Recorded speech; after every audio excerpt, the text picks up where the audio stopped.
अस्सलाम वालेकुम दोस्तों, इनसाइड बाय मौज़म फ़खर में खुश आमदीद। लो जी, शहबाज शरीफ साहब अड़ गए जे और नवाज़ शरीफ साहब इस वक्त शदीद गुस्से में हैं। शहबाज शरीफ साहब क्यों अड़ गए और नवाज़ शरीफ साहब क्यों गुस्से में हैं, ये आपको बताता हूँ। इससे आपको पता चलेगा कि मुस्लिम लीग नून इस वक्त शदीद मुश्किल सूरत हाल से दो चार है। आपको मालूम है कि आज़ाद कश्मीर के इलेक्शन हुए थे चंद दिन पहले और उसके अंदर मुस्लिम लीग नून ने सिर्फ 6 सीटें हासिल की, जिसके बाद मुस्लिम लीग नून और आज़ाद कश्मीर की क़यादत ने मुज़फ़्फ़राबाद के अंदर एक प्रेस कॉन्फ्रेंस की और उस प्रेस कॉन्फ्रेंस के अंदर उन्होंने ये ऐलान किया कि जनाब हम अपने आइंदा के लाहे अमल का ऐलान जुम्मे को इस्लामाबाद में एक प्रेस कॉन्फ्रेंस के ज़रिए करेंगे। और उससे पहले मरीम साहिबा इस बात का ऐलान कर चुकी थी कि अगर आज़ाद कश्मीर के इलेक्शन को मैनिपुलेट किया गया, वहाँ पर धांधली की गई और मुस्लिम लीग नून को हराने की कोशिश की गई, तो उसके बाद फिर एहतजाज होगा और शदीद एहतजाज होगा और फिर पार्लियामेंट बिल्डिंग के सामने यानी डी चौक पर धरना दिया जाएगा। अब मौजूदा सूरत हाल में कोहाला पुल पर एहतजाज और डी चौक पर धरने का फ़ैसला खटाई में पड़ गया, क्योंकि मुस्लिम लीग नून ने कल करनी थी एक प्रेस कॉन्फ्रेंस यानी कि जुम्मे को, और उस जुम्मे को होने वाली प्रेस कॉन्फ्रेंस में अपने आइंदा के लाए अमल का ऐलान करना था, लेकिन मामला पड़ गया खटाई में। एक जानिब मरीम साहिबा कोरोना का शिकार होकर तन्हाई में चली गई, लेकिन जो दूसरी और अहम तरीन वजह है वो हैं शहबाज शरीफ साहब। शहबाज शरीफ साहब ने पार्लियामेंट के बाहर धरने, कोहाला पुल पर एहतजाज और मुल्क की मरकज़ी शाहराहों को बंद करने का जो फ़ैसला है उसकी तौसीक करने से इनकार कर दिया। उन्होंने कहा जी ये बात तो मैं किसी भी सूरत मान नहीं सकता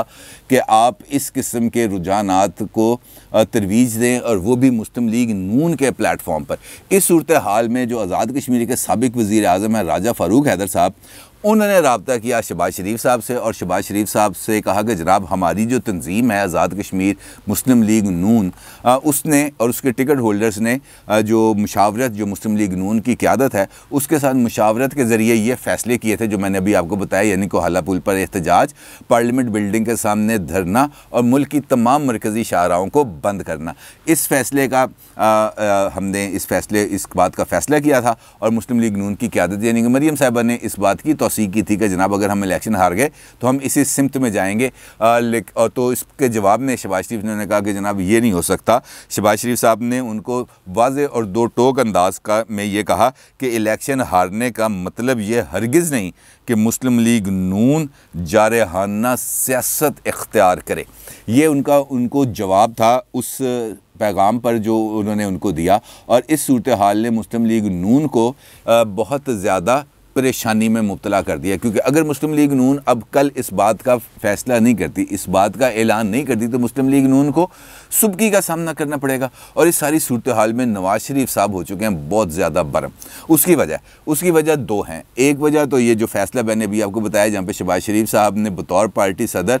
इस फ़ैसले की तौसीक करने से इनकार कर दिया, और दूसरा वजह भी जो नवाज़ शरीफ साहब के बरम होने की है वो है आज़ाद कश्मीर के इलेक्शन में 12 महाजर सीटें, जिसमें से 9 मुस्लिम लीग नून हार गई, और ये तमाम की तमाम जो सीटें हैं ये पंजाब में हैं, यानी कि लाहौर में हैं, गुजरांवाला में हैं, मुल्तान में हैं, पिंडी में हैं। इस तरीके से यहाँ पर ये सीटें मौजूद हैं, लेकिन उसमें 6 वैली की यानी कि जम्मू की सीटें हैं और 6 कश्मीर की सीटें हैं, और उस मुस्लिम लीग नून हार गई। और नवाज़ शरीफ साहब ने इस बारे में रब्ता किया शहबाज शरीफ साहब को और उनको ये कहा कि मरीम तो बिज़ी थी आज़ाद कश्मीर के अंदर इंतखाबी कैंपेन चलाने में।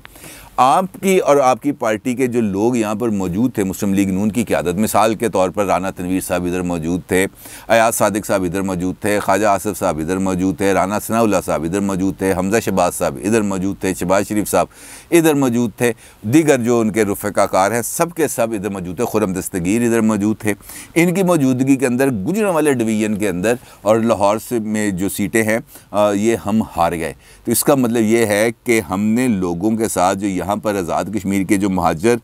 सीटें हैं और उनके लिए जो वोटर्स हैं, हमने उनके ऊपर किसी किस्म का ना कोई काम किया और ना ही हमने मुस्लिम लीग नून की जो तंजीम है और जो ज़िम्मेदारान हैं हमने उनको मुतहर्रिक किया। लिहाजा ये जो सीटें हम हारे हैं 9 सीटें, इन 9 सीटों के हारने की वजह से हमारा जो सारा आज़ाद कश्मीर का इलेक्शन है वो सबूताज हो गया, और उसकी बुनियादी वजह आपका गैर मुतहरक होना, गैर फाल होना, और इस मामले पर नवाज शरीफ साहब हैं शदीद बरहम। और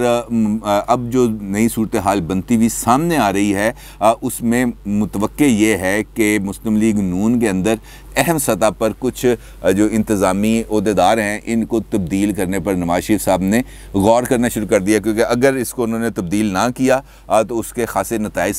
सामने आएंगे। और इसके साथ साथ मुस्लिम लीग नून के अंदर एक जानिब तो अब बयानिए की लड़ाई बहुत ज़्यादा शिद्दत इख्तियार कर गई है, बल्कि इतनी बढ़ चुकी है कि जब सियालकोट का कल का इलेक्शन मुस्लिम लीग नून हारती है तो उसके बाद ख़ुद मुस्लिम लीग नून के लीडर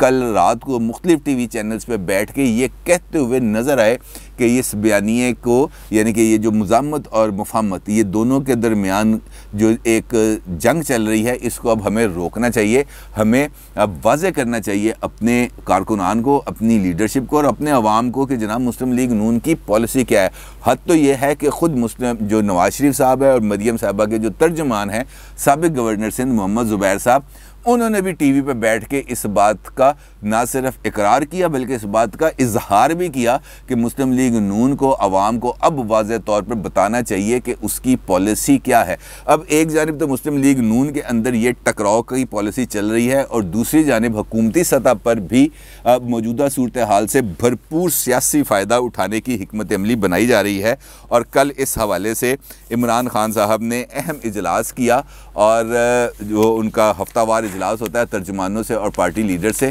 कल उन्होंने उस इजलास के अंदर अपनी जो सोशल मीडिया टीम है, जो अपने तर्जुमान हैं, उनको हुकूमत के ख़िलाफ़ मुस्लिम लीग नून के ख़िलाफ़ सख्त और जारहाना मौक़िफ़ को इख्तियार करने की हदायत दी। इमरान खान साहब ने ये जो अपना जो तर्जुमान और पार्टी के सीनियर लीडरशिप है उनके साथ जो इजलास किया उसके अंदर उन्होंने कहा कि आप लोगों को ये बात बताएं कि नवाज शरीफ साहब वही खेल खेल रहे हैं जो अल्ताफ़ हुसैन बाहर बैठकर खेलते थे, और वो खेल है फ़ौज के ख़िलाफ़ खुल्लम खुल्ला मुहिम। और यहाँ पर बैठे हुए लिबरल्स भी इस खेल का हिस्सा बन चुके हैं। यानी उन्होंने सोशल मीडिया टीम को कहा कि अब आपने नवाज शरीफ साहब के हवाले से जो मुहिम चलानी है सोशल मीडिया पर, उसको इस बेस पे चलाना है कि नवाज शरीफ साहब को अल्ताफ़ साहब के बिल्कुल एट पार कर दिया जाए और लोगों के ज़हन के अंदर इस बात को बिठा दिया जाए कि जिस तरीके से अल्ताफ़ हुसैन बाहर बैठ कर पाकिस्तान के ख़िलाफ़ सरगर्मियाँ करते हैं और वो रा की मदद लेते हैं, वो इंडिया की मदद लेते हैं, बिल्कुल इसी तरीके से नवाज शरीफ साहब भी यही काम कर रहे हैं। बल्कि इस इजलास में इमरान खान साहब ने वाज़े तौर पर इस बात का इजहार भी किया कि नवाज शरीफ साहब को जो सपोर्ट मिल रही है वो उनको इंडिया की तरफ से मिल रही है। उन्होंने फ़ौज का भरपूर दिफा किया और साथ उन्होंने ये भी अपने जो अमायदीन हैं, जो उनके स्पोक्स पर्सनस हैं, उनको ये बताया कि अगर फ़ौज ना होती तो पाकिस्तान के 3 टुकड़े हो चुके होते, क्योंकि हमारे इर्द गिर्द के जो हालात हैं, शाम है, लीबिया है, इराक़ है, यहाँ पर जो इस वक्त की सूरत हाल है, ये हम इस सूरत हाल से सिर्फ़ और सिर्फ इस वजह से बचे हुए हैं कि फ़ौज है यहाँ पर, और उस फ़ौज की वजह से पाकिस्तान इस वक्त तक यूनाइट है। और अगर फ़ौज ना होती तो पाकिस्तान इस वक्त 3 हिस्सों में तकसीम हो जाता। अब यही बात, इससे तकरीबन मिलती जुलती बात उन्होंने कल अमेरिकन नशरियाती इदारे को इंटरव्यू में भी कही थी कि पाकिस्तान के अंदर मुझे लगता है कि खाना जंगी हो सकती है। लिहाजा ये जो बात अब इमरान खान साहब कर रहे हैं ये बहुत ज़्यादा सोचे समझी और प्लान्ड एक्टिविटी है, और तर्जुमानों को इस सिमत में लेके जाने का मतलब सिर्फ़ और सिर्फ ये है कि अगला टारगेट क्या होगा और उस टारगेट को उन्होंने किस तरीके से अचीव करना है। और वो टारगेट है मुल्क दुश्मनी की फ़िज़ा को बनाना मुस्लिम लीग नून के ख़िलाफ़। और मुस्लिम लीग नून ख़ुद इस वक्त अब बहुत ज़्यादा इंतशार का और अंदरूनी खलफिशार का शिकार होती हुई नज़र आ रही है। ऐसी सूरत में लोगों के जो जहन है उनको बहुत आसानी के साथ तब्दील किया जा सकता है। उन्होंने फ़ौज के हवाले से 2-3 दफ़ा बात की। उन्होंने कहा जी फ़ौज ही है जो पाकिस्तान के अंदर सारे काम कर रही है और मुझे दबाव को हैंडल करना आता है, और अगर मैं दबाव को हैंडल ना कर पाऊँगा तो मैं किसी को NRO नहीं दूंगा बल्कि घर चला जाऊंगा। मैं घर जाना अपने लिए बेहतर समझूंगा। फिर उन्होंने जो बात की, उन्होंने ये कहा कि पनामा का भी आप ये जो है अपनी जो सोशल मीडिया कैंपेन है इसके अंदर पनामा के मामले को भी उठाएं, क्योंकि पनामा में जो जज साहिबान हैं उन्होंने ये कहा था कि इस वक्त पाकिस्तान के तमाम इदारे तबाह हो चुके हैं। और इमरान खान साहब ने कहा कि वाक़तन पनामा के अंदर जो मुअज़्ज़ज़ जज साहिबान की ऑब्ज़र्वेशंस थी वो बिल्कुल दुरुस्त थी, क्योंकि फ़ौज ही वाहिद इदारा बचा है जो ये जो तबाही से महफूज रहा है। और इसी वजह से नवाज शरीफ साहब बाहर बैठकर फ़ौज और अदलिया को टारगेट कर रहे हैं ताकि इनको निशाना बनाएं, इनके ख़िलाफ़ कैंपेन चलाएं, इनके ख़िलाफ़ नफ़रत अंगेज़ तकारीर की जाएं, ताकि उसके बाद इन दोनों इदारों पर दबाव बढ़े। और जब इन दोनों इदारों पर दबाव बढ़ेगा तो फिर वो किसी ना किसी इनके लिए रियायत की कोशिश करेंगे और फिर इनको रियायत देंगे या रियायत लेके देंगे। लेकिन उन्होंने कहा जी मैंने किसी को रियायत नहीं देनी। अब ये सूरत हाल मैंने आपके साथ शेयर की कि एक जानिब मुस्लिम लीग नून इस लेवल पर चली गई है जहाँ पर नवाज शरीफ साहब और शहबाज शरीफ साहब दोनों के दरमियान जो सेम पेज है, सेम पेज वैसे अमूमी तौर पर हम इस्तेमाल करते हैं इमरान खान साहब और फ़ौज के लिए, इस्टेब्लिशमेंट के लिए, लेकिन यहाँ पर जो मुस्लिम लीग नून के अंदर जो सेम पेज है शहबाज शरीफ साहब और नवाज शरीफ साहब के दरमियान, वो भी इस वक्त खासी हद तक मखदूश हालत में नज़र आ रहा है। क्योंकि ये जो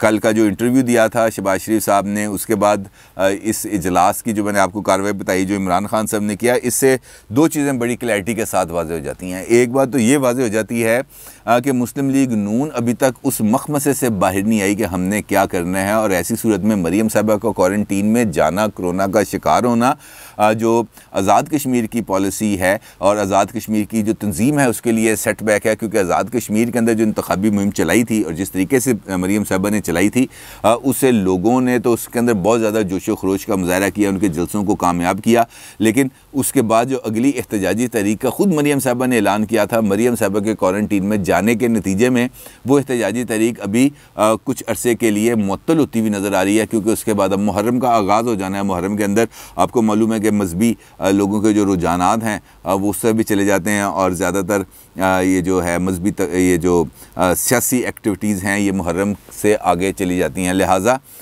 मरीम साहबा का फ़ौरी तौर पर क्वारंटीन में चले जाना और उसके बाद इस फ़ैसले का लटक जाना, और अगर ये फ़ैसला इसी तरीके से मौखर होगा तो फिर यकीनी तौर पर मुहर्रम के बाद जाएगा। और मुहर्रम के बाद जाने का मतलब ये है